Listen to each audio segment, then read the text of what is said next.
Mexico will grant transit visas to 180 Cubans trying to make it to the United States. The group was stranded with thousands of other Cuban migrants in Costa Rica. Their journey to America was halted when Nicaragua closed its border in mid-November. The flow of Cubans trying to reach the U.S. has increased since Washington and Havana agreed to reestablish diplomatic ties. The United States has not had an ambassador to Mexico for almost 6 months now, and by all accounts, it has little to do with qualifications and a lot more to do with politics. CCTV's Martin Markovits reports on how the vacancy is affecting U.S.-Mexico relations. As you know, Roberta Jacobson has one of the best resumes in diplomacy. Skilled in Latin American politics and considered one of the best trade negotiators in her profession, her confirmation to become U.S. ambassador to Mexico seemed like a sure thing.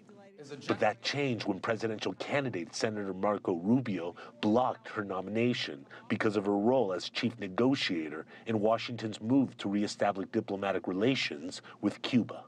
For the last 6 months, Mexico, Washington's third biggest trading partner, has not had a U.S. ambassador. This could seriously affect bilateral relations for two countries, which share a 2,000-mile border and are partners in numerous security and trade agreements.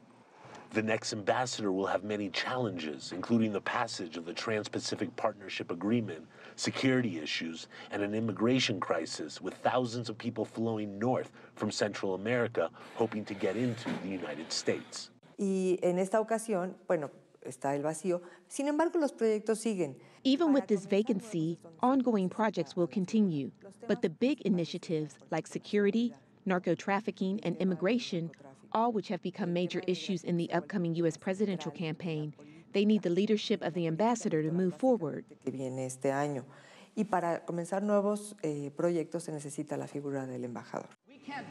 But the effort is stalled for now, in large part because of Senator Rubio, one of the biggest critics of President Obama's reapproachment with Havana.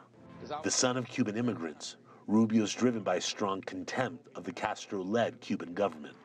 Some observers say Rubio's move is puzzling, since Jacobson has gotten confirmation from the Republican-controlled Senate Foreign Relations Committee and has worked in Republican administrations before. So the concern in both sides, in both countries, is that the issue has been taken hostage by Senator Marco Rubio for reasons that have nothing to do with the person or the post, but rather for his own political and electoral agenda. It's unlikely any ambassador will be confirmed until after the upcoming U.S. presidential election this fall. However, the recent capture of Joaquin El Chapo Guzman shows that both countries are going to have to collaborate more in the years ahead, a challenge made much harder without an ambassador. Martin Markovits, CCTV, Mexico City.